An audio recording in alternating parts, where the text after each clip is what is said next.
Greetings. Welcome to ITR Live. I'm your host, Chris Hagenow, and we are back here in Studio 130 for another fun-filled, action-packed episode of Iowa's premier conservative podcast. You got just John and I today. John, I think we can do it, though. I think so. Well, here's why I know so. So we were talking about this in the pre-production meeting, John, and this is special.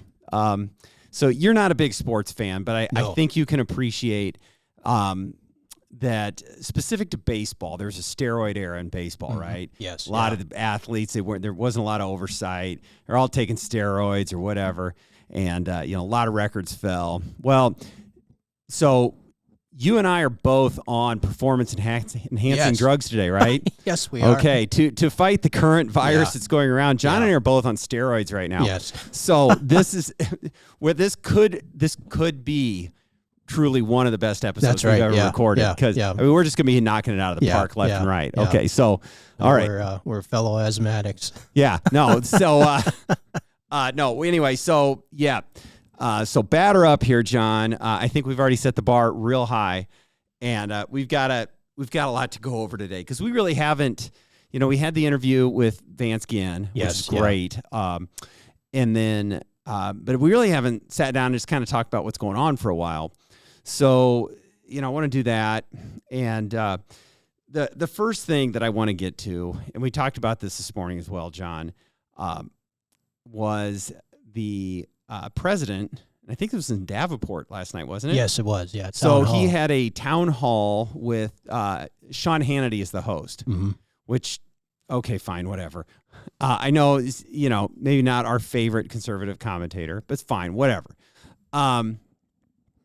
But Sean Hannity, as he is wont to do, was lobbing softballs to President Trump and asked him, well, you're not going to be a dictator, are you? And did I frame that right? Yes, yeah. And so what was his response to that? Yeah, and I think he said just on day one. Yeah. And that into two specific areas, closing the border and drill, baby, drill. So trying to throw some cover for the president. You're not a dictator, are you? Do you beat your wife, President? No, I don't.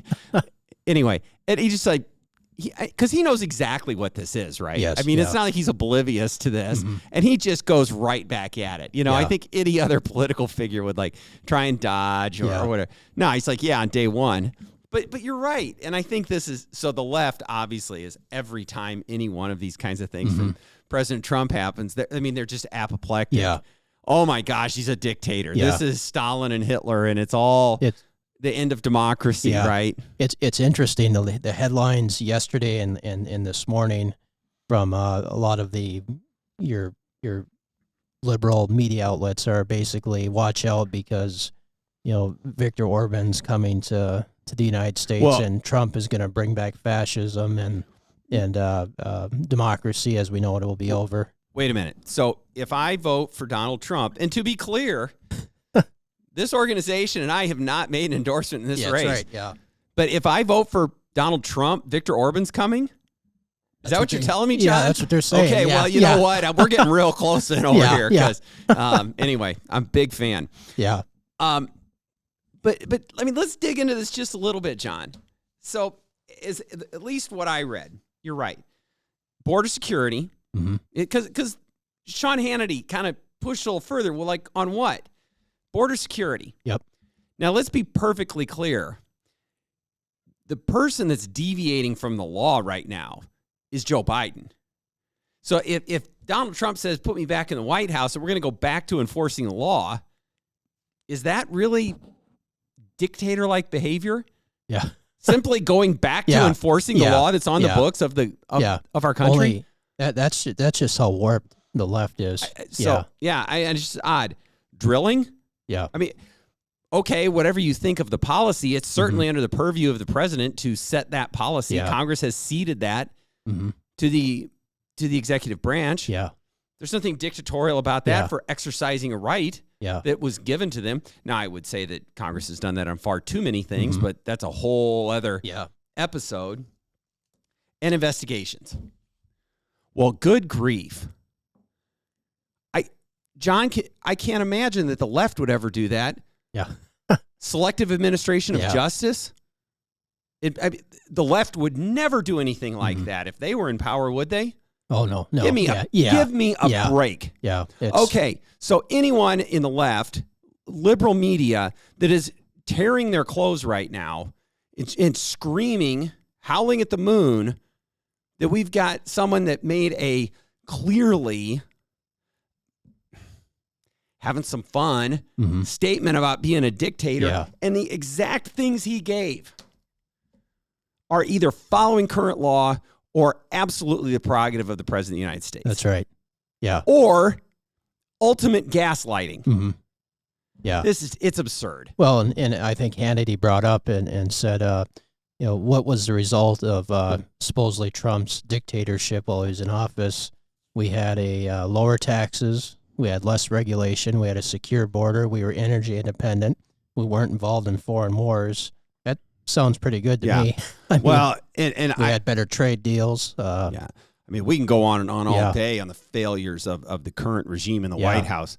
But this, to me, this is an example of how the left overplays it every time.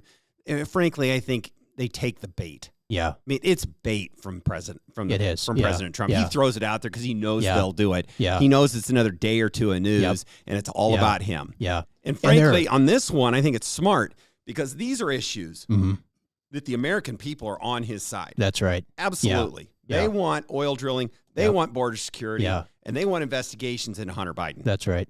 Yeah. They just do. Yeah. And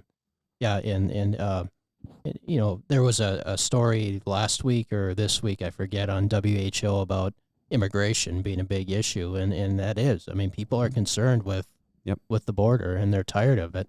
I mean, they're tired of just having all these people coming forward and also the national security threat it brings. And so, well, you know, I'm going to take a detour on the plan I had for this because I want to explore this a little bit more, John. It was another thing that was on my mind, and we didn't even talk about this in the pre-production meeting, so I'm just going to spring this on you. So in Congress right now is a debate which doesn't seem like it's going very far, but over yet another funding bill for the war in Ukraine. And obviously the pro-war faction in Washington, D.C. wants more money to continue fighting the war, which is by all accounts a stalemate in Ukraine, so that we can continue the meat grinder for another few months until they come back for more of our money. I can't see where that money's going for anything more than to just continue the loss of life. But whatever. But there's one, look, it's not going anywhere in the Republican-controlled House, especially under the new speaker. But they have said, if you want this money, the condition to have that conversation is our border security bill, right? Yes. Yeah. Do I understand that right? Yeah. And what's in that border security bill? That's a good question. And if you don't know it, that's fine because I sprung it on you. But it is a pretty conservative package of locking down the southern border. Because I think, and I guess this is where I wanted to go, John, because you brought it up. The whole idea, and I think you and I have even talked about this. It seems misguided to expect the American people to send hundreds of, I don't even know, millions, billions, whatever it is, of dollars to Ukraine when our southern border is literally wide open. Yes, absolutely. And so I think this becomes, I know the left wants to say that immigration shouldn't be an issue. You're in Iowa. You don't have an immigration problem. Why is this an Iowa problem?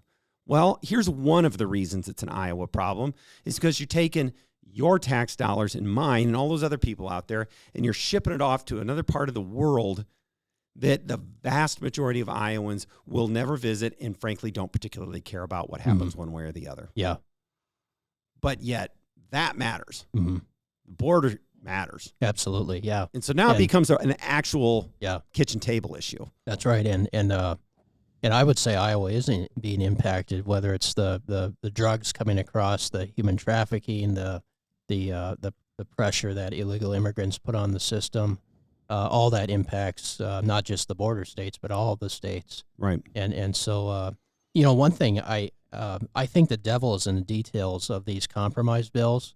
And the only reason I'm saying that is I was listening to, and we talked a little bit about this morning, of Congressman Thomas Massey was being interviewed by Tucker Carlson, and Carlson actually asked him that same question about border security within the compromise for more funding for Ukraine, and Massey said basically that what probably would happen was it's being called border security, but what the administration will use that money for is to process more supposedly refugees and bring more people in. So it probably won't result in much border security at all. Well, and this goes back to something that I alluded to just a minute, is where Congress has given up their power on the actual administration of the laws they pass.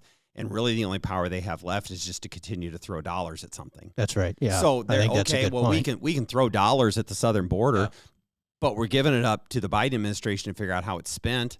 And they have not only shown no interest in securing the border, they actually seem to somehow take some sort of enjoyment out of seeing how wide open it is. Yeah. Much to the chagrin of blue state governors and mayors who don't seem to like it. I mean, the pushback that you're seeing up in New York and in the Northeast, but be that as it may. I think that, I guess the bottom line, I mean, we went way off course, is that these issues that were part of this bit on the Hannity interview, they're issues the American people want to see addressed. Yeah, yeah. And just one more quick thought on the meltdown about Trump being a dictator. It reminded me last night when Hannity asked that question, because I watched the town hall, and it reminded me that for all the left that's howling about this, and I tend to look at things from a historical perspective, and it reminded me that the closest thing that we have ever had to a dictator in our country was Franklin Roosevelt. Absolutely. One of the most liberal presidents we've had, and so it just kind of made me chuckle that, here is someone that exercised vast political powers and is celebrated by the left, and so it's interesting how the left is almost hypocritical on so many issues. Yeah. I mean, it just. FDR would have run for president until he died, one way or the other. Yeah, yeah. If his health had been intact, did anybody think he wouldn't run for a fifth term? I don't know what historians think about that. Oh, he probably would have. Yeah. So anyway. He could have. Yeah. Yeah. And anyway, wow, we took a real big detour there. That's great. Okay, I want to talk about a couple of Iowa-specific local issues that came up, John, because we trying to kind of keep track of what folks are saying out around the state. Story here, I guess from the Southeast Iowa Union, a publication that you're probably familiar with. Yes, yeah, yep. Henry County supervisors had some comments about the property tax bill that was passed last year. So local governments continue to grumble about, about the property tax bill from last year. I guess before we dive into this, John, very succinctly tell me, why don't local governments like the property tax bill from last year?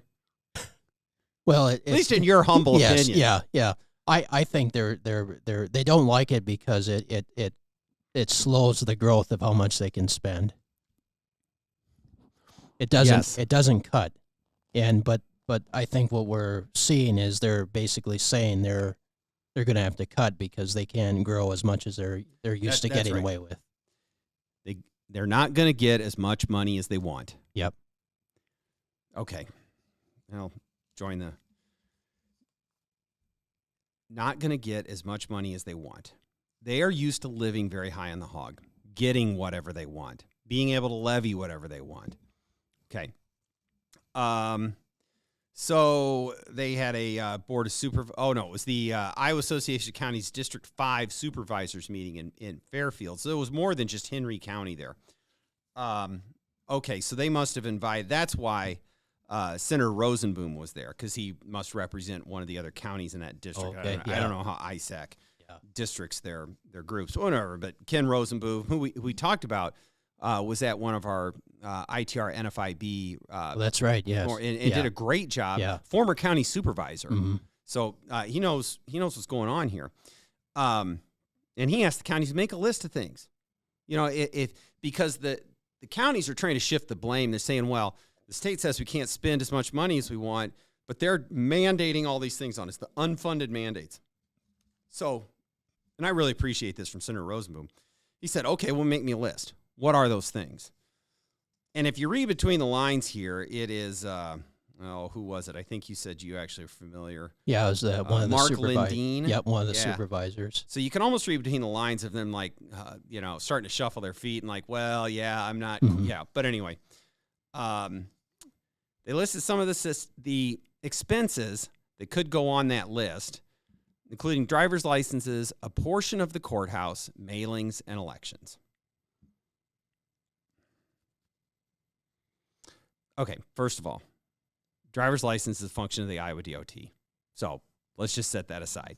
Now, if you have to make a room available for it, or so, I don't know how it works in Mount Pleasant, but stop. Yeah. Okay. A portion of the courthouse, well, your county offices, presumably in Henry County, are actually in the county courthouse. Yeah, not that way everywhere, but okay. You got to keep the lights on in the treasurer's office. I get that. But I don't know that that's really a state mandate, other than if you want to conduct business, you need to have an office for it. Mailings, yes, the state mandates that you communicate with your constituents about things. Mm-hmm. Yes, in that property tax bill, there's a requirement that when you want to increase spending and raise taxes, you should communicate that with your voters. Sorry, not sorry. Yeah. The last one here, John, and elections. So do I understand that Mark Lindeen's cost-saving idea is to relieve the county from the burden of conducting elections?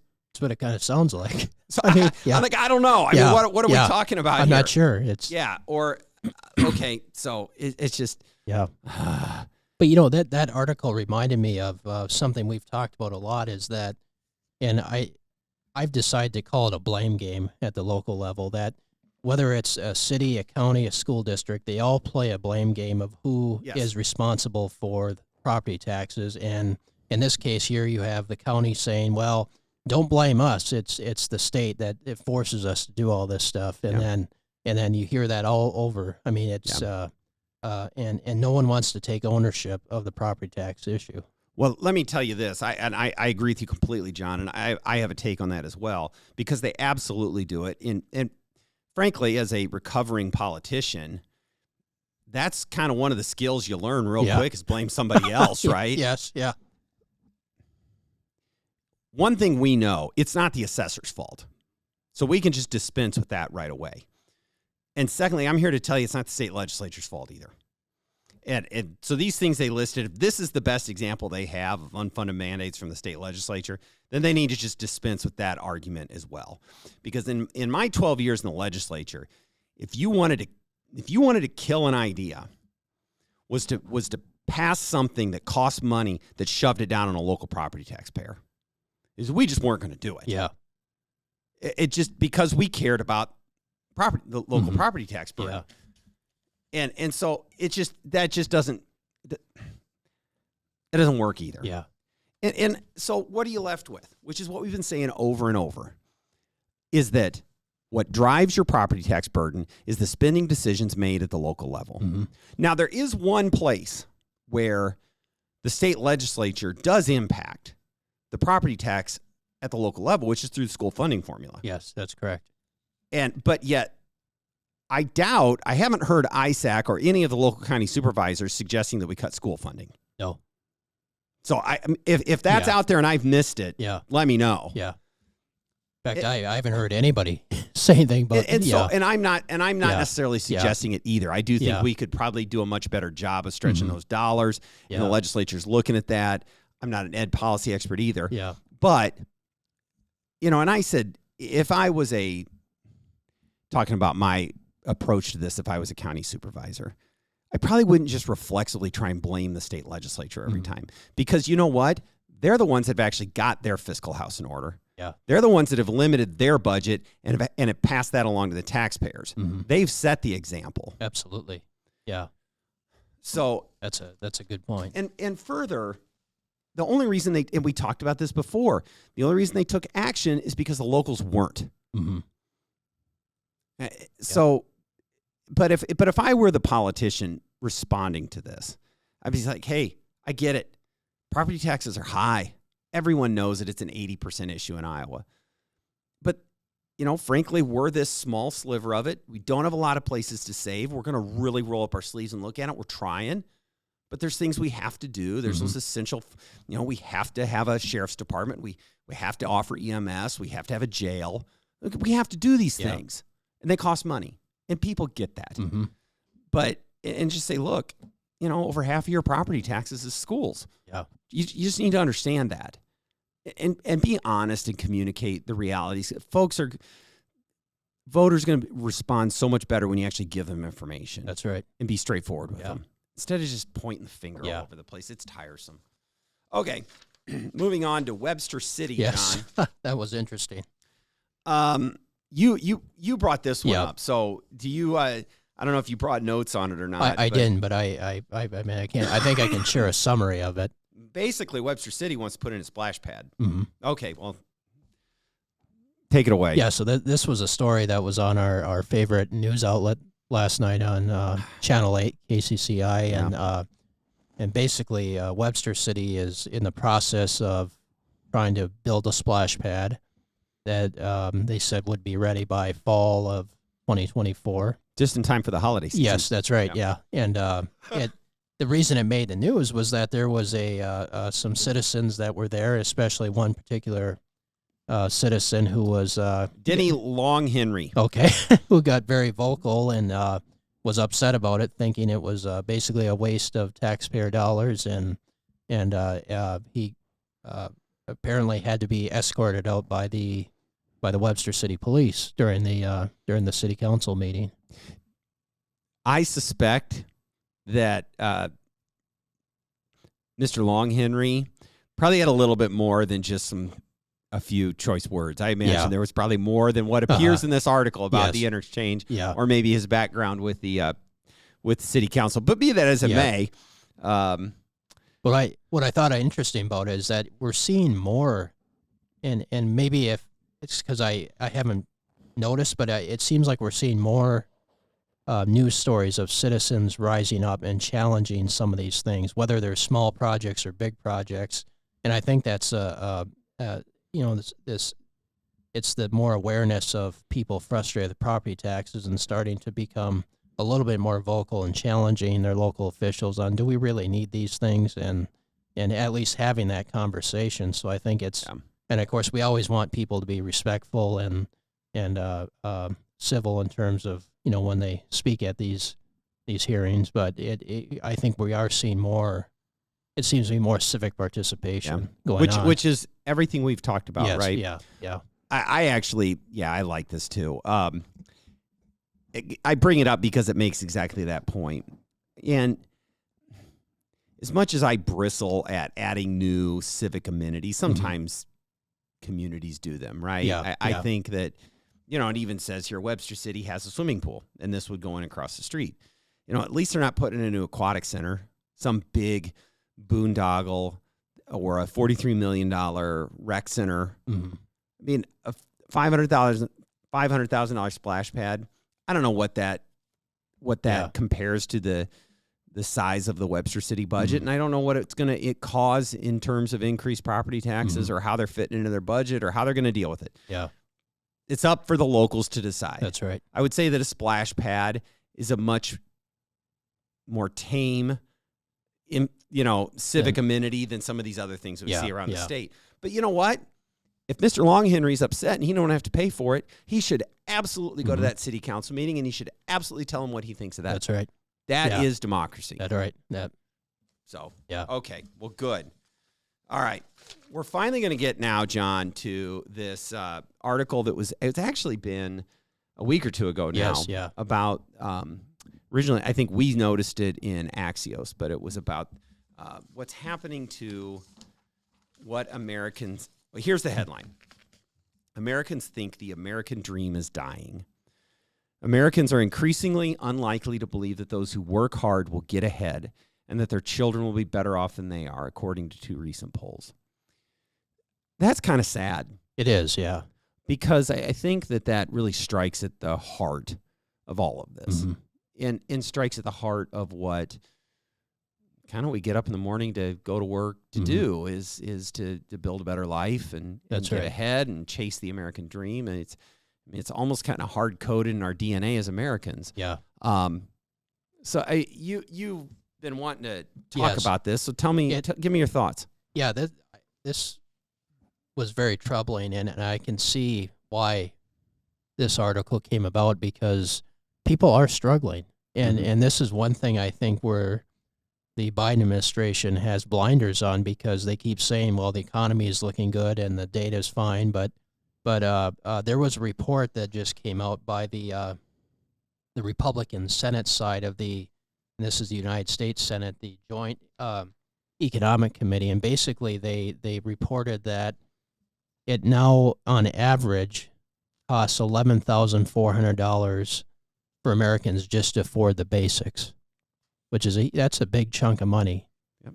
And so I think, as Americans are struggling to make ends meet because of inflation and some of the bad economic situations they're going for, you see that it is discouraging, because it doesn't feel like you can reach that American dream. And so there's a lot of young people that are struggling to get into home ownership because they just can't afford it.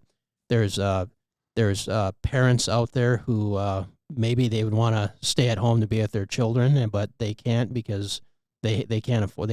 Both parents have to work, and so I think there's a big concern that the opportunities are starting to go away because they just can't make ends meet, and people are working, and with inflation is really, it's a hidden tax. It just eats away at savings, and it's making it more difficult for people to get ahead, and it is, and it just seems like it's harder for a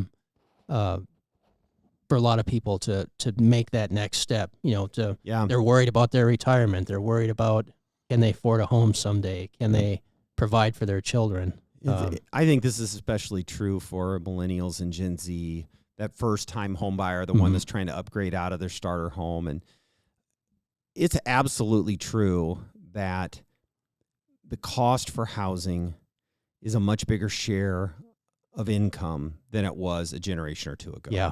It's just harder to get into a home. Yeah. And I get it. And all the costs, and I do think that list of basic items that are needed, I think that has grown. Yeah. Far, beyond what it was a generation or two ago. We didn't all have cell phones. We didn't all have, 3, 4, 5 streaming services. And I mean, there's just more things that we like to do. Yeah. But still, it is harder out there. And I think it's obviously greatly impacted right now by inflation. Yeah. But I do think some of that predates even the pandemic. It does. And the stimulus-driven inflation problems we have now.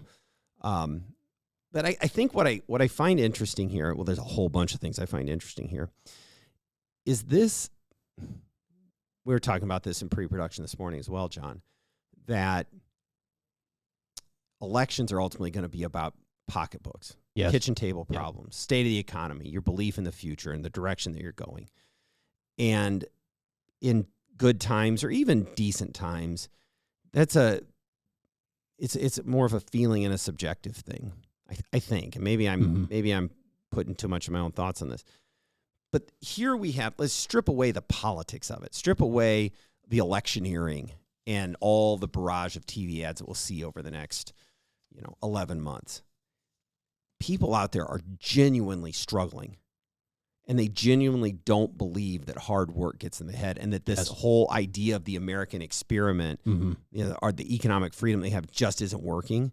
Well, that's a real problem. It is, yes. And that will generate a political response, however it gets messaged. Although I did interesting to see that the House Democrats have now stopped using the term Bidenomics. Oh, yes. They have actually said we're not using that term anymore. But it's so you can message and move that around a little bit. You can try and convince the American people that Biden's economy is working. And you can convince them that a return to Trump-era economics is better for whatever. but at some point their lived experience Yes. and their true, true feelings, and that's going to trump all of it. Yeah. And things are bad. Yeah. They really are. I know this is kind of a historical example, but I was reading an old issue of U.S. News and World Report. Of course you were. Yes, and this was from the I think it was 1955 or somewhere around there. Yeah. And it had an article about a gentleman who I watch sports. Yes, Go ahead, John.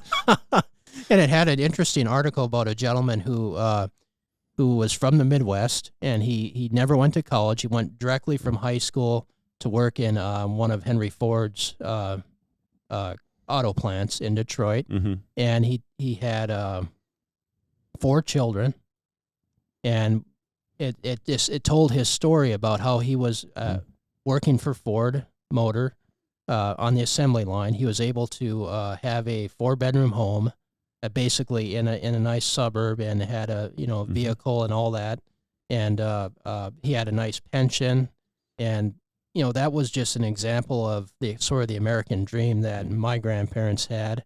And I was thinking about today, that's out of reach for a lot of people. Yeah. And I think that's what's translating into that story, is that we don't see that anymore. And there's a lot of reasons for that. And one is the inflation, but other is that our economy has changed in many ways. That I think there's a little bit to that, and it's probably beyond our knowledge because we're not economists, and certainly beyond this belief in the American dream. But our economy is changing. Yeah. And I also wonder, if you truly are that person, doesn't want to go to college, but you want to work hard, I think you can still get a pretty good life in America. Yes, yeah. And I wonder if some of this, I wonder if there's a couple, and these are guesses. One of them is we've got a growing number of people, and look, statistics bear it out, of working age, especially men, that have just chosen not to be in the workforce. That's a point. Real problem. It is, yeah. But so you have folks that just have chosen not to put in the hard work. Yeah.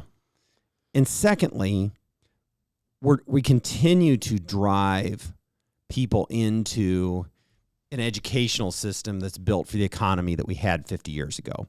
Yes. We're sending people into these 4-year schools to get a liberal arts degree with this promise that will give you the better life. Yeah.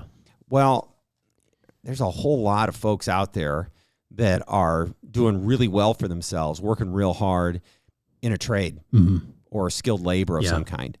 And so I wonder if this changing economy that we need to really ramp up our efforts to get to where we need to be, to an economy that makes things again. Yeah. Oh, I couldn't agree more. And I think you're absolutely right. And there are people who are going into certain trades, plumbing, electrician, welder, certain other high-tech manufacturing that are doing very well. And, you see people that are going to 4-year university with a degree in psychology or even business that are struggling to find a job, and they have thousands of dollars in student loan debt that they're shackled to. And the other thing is, you brought up a good point, it doesn't get talked about, is the labor force participation rate is high, and which means there's a lot of young men that for some reason are still not working, and that they're just, whatever they're doing, they're staying home, they're not working. There has to be a way to start getting those people back into the workforce. And this is why I think there's some innovative ways to solve that. So, one of the consequences, I think, of that problem was when Obama expanded Medicaid, and that basically incentivized a lot of people to just stop work. Yeah. And so that's why I think, and it's a lot of people say, well, that's cruel, but I think that's where sometimes, if you're able, I'm not saying disabled or something, but I think if you're able and you're on those type of programs, you should have some type of work requirement. Well, it comes back to, and maybe it's tired, but the old adage that, these government entitlements are a hand up, not a hand out. That's right. Yeah. And in some folks, it doesn't work for, an entitlement needs to be an entitlement. It's going in it. Yes. But for a lot of folks, it doesn't. Yeah. And so I guess where I was going with that at the end, though, John, is, so I wanted to end on a positive note. Yeah. The American dream is dead. Yeah. That's great. please support Iowans for tax. Yes. But because I do think that there is, and I've said it before, I'm still bullish on America over the long term. I still think we have tremendous built-in advantages compared to any place else in the world. I think we're going through a short and medium term phase. Yeah. It's going to be painful for a lot of people, and that's really because it was avoidable, and puts this future prosperity back maybe decades. Yeah. But there is still, I believe, regardless of what everyone thinks, I think there's an American dream out there. Yes. If you want to put in the work, because the gentleman that went to work for Ford Motor Company, I bet he wasn't afraid to go put in a solid day's work on the line. That's and I bet it was real work. Yeah. And so I still think that's out there. Yeah. Might require stepping out of your comfort zone a little more. Yeah. But it's there. Yeah. And I think we should be encouraged by that, especially here in Iowa, because there's all kinds of opportunities here in Iowa. It is, yeah. That's right. Good. Yeah.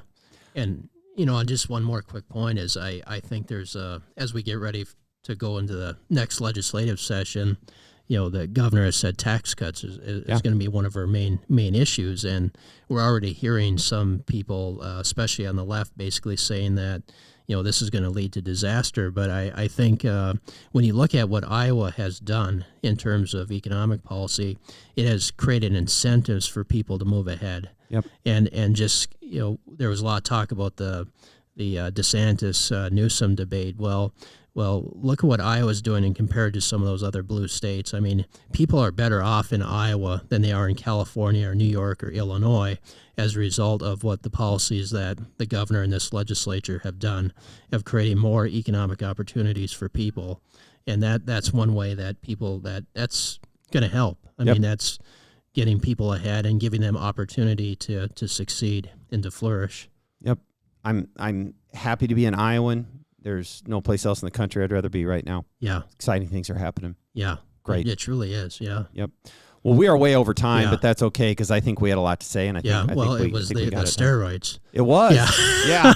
So anyway, I'm still raring to go. Yeah. I got another hour or two in me. That's right. Yeah. Let's go. All right. Well, we're gonna hopefully we'll start getting these out a little bit more often here, and we got a lot to cover before the end of the year, John. Mm-hmm. Yeah, it's coming quick. We have to get serious about a preview of the legislative session next year and what we here at ITR are going to be focused on. And we want to talk about continue more on the caucuses. Yeah. It's right around the corner. We're almost 5 weeks out. Yeah, so it's coming. It's just a lot we need to cover, and so we're going to be there to get it done. So, all right. Well, thanks for joining us. Don't forget to like and subscribe. Don't forget to leave us a positive review. Tell your friends. Whatever you can do to help us get the message out and get more people listening to the show. But we appreciate it, and we will see you next time on ITR Live.